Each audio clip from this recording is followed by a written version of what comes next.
Bom dia, irmãos! Bem-vindos a mais um Desperta Colonial. Me chamo Tainá, sou seminarista da Igreja Batista em Jardim Colonial. Que nessa manhã possamos deixar os nossos corações sensíveis àquilo que Deus quer ministrar e falar conosco. Eu não sei se os irmãos já trabalharam com agricultura, arando a terra, no preparo da terra, no cultivo da terra. Mas independente se o irmão já trabalhou com agricultura, sabemos que existem alguns elementos básicos para o cultivo da terra. Precisamos de um solo nutritivo, precisamos de uma semente ou muda, precisamos também do adubo, precisamos da água para poder regar a planta.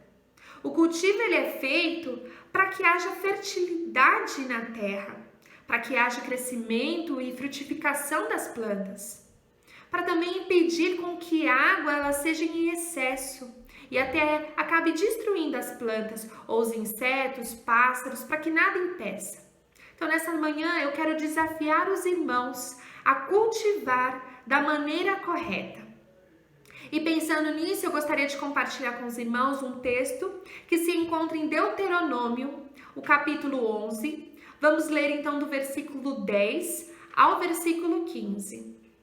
Antes de ler esse texto, é importante a gente se contextualizar. O que está acontecendo, então, até chegar a esse texto? O povo de Israel, eles estavam no Egito e trabalhavam como escravos do Egito. Eles trabalhavam em diversas áreas.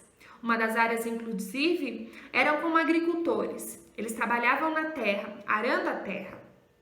O povo, ele era escravo, oprimido no Egito, e Deus liberta esse povo. Eles caminham pelo deserto e eles estão prestes a chegar a uma terra que Deus deu para eles, a terra prometida, Canaã. Eles estão então prestes a entrar nessa terra. Então nós vamos ler o versículo. Versículo 10. A terra da qual vocês vão tomar posse não é como a terra do Egito, de onde vocês vieram e onde plantavam as sementes e tinham que fazer a irrigação a pé, como numa horta. Mas a terra em que vocês, atravessando o Jordão, vão entrar para dela tomar posse, é terra de montes e vales, que bebe chuva do céu. É uma terra do qual o Senhor, o seu Deus, cuida. Os olhos do Senhor, o seu Deus, estão continuamente sobre ela, do início ao fim do ano. Portanto, se vocês obedecerem fielmente os mandamentos que hoje dou a vocês, amando o Senhor, o teu Deus, e servindo de todo o coração e de toda a alma, então, no devido tempo, enviarei chuva sobre a sua terra, chuva de outono e de primavera, para que vocês recolham o seu cereal, tendo vinho novo e azeite. Ela dará pasto nos campos para os seus rebanhos, e quanto a vocês, terão que comer e ficarão satisfeitos. No início do texto, nós vemos que o povo de Israel, eles estão prestes a entrar em Canaã.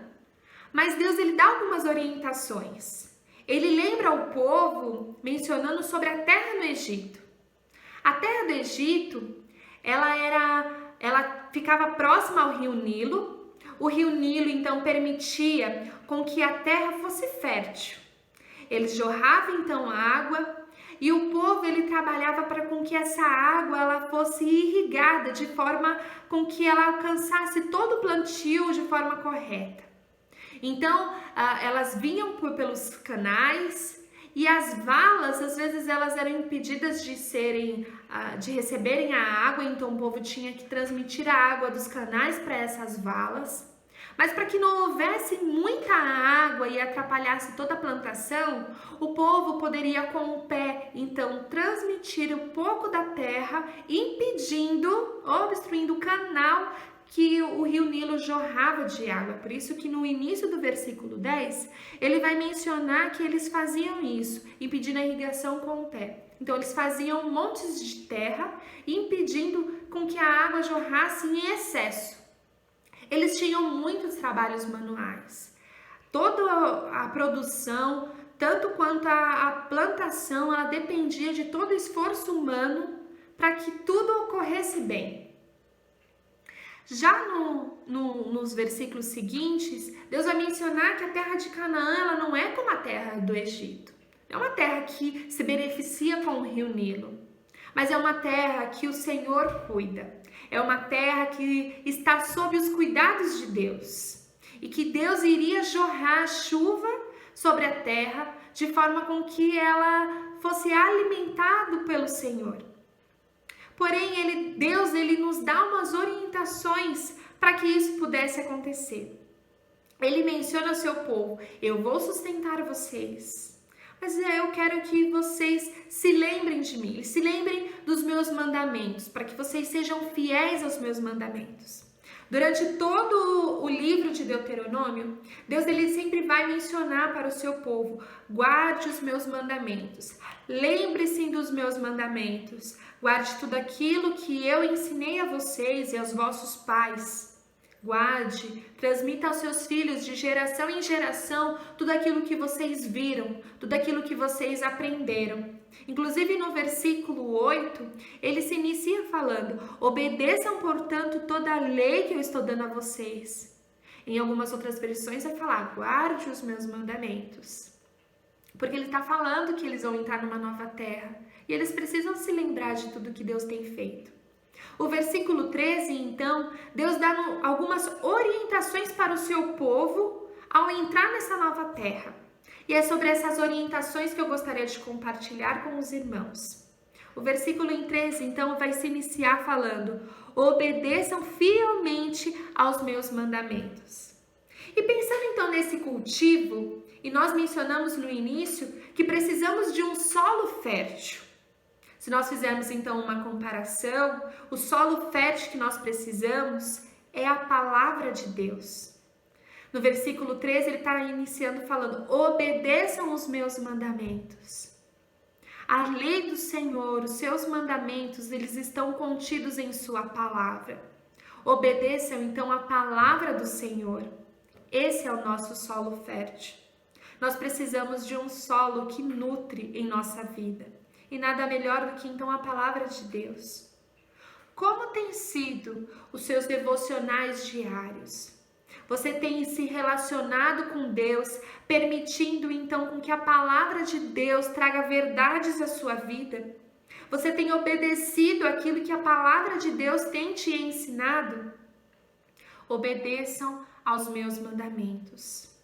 Em João, no Evangelho de João, Jesus vai mencionar que aquele que obedece os mandamentos, esse é quem ama a Deus. Você tem amado a Deus? Você tem obedecido aos seus mandamentos? Uma segunda orientação, então, que Deus dá no próprio versículo 13, ele vai mencionar: amando ao seu Deus. De que forma você tem amado ao seu Deus? Você ama tudo aquilo que Deus tem feito na sua vida? Você entende que Deus e todo o seu amor, manifestado através da cruz, ele é suficiente para a sua vida? Você reconhece a soberania de Deus na sua vida? Deus, ele tem sido soberano e dentro do seu coração não há mais espaço para nada, nem mesmo para você. Deus tem sido Deus da sua vida? O que tem roubado o teu coração? Qual é a pessoa que tem ocupado o lugar de Deus no seu coração? Será algum ente querido? Será que o financeiro tem roubado o espaço de Deus no seu coração? O que é que tem te impedido de ser satisfeito em Deus e reconhecer a soberania dele por completo?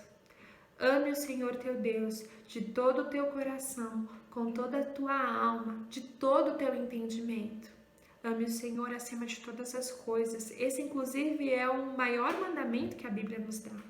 Você tem amado, então, o seu Deus? A terceira orientação que a palavra de Deus, através do versículo 13, nos dá é que servir ao Senhor de todo o teu coração e de toda a tua alma.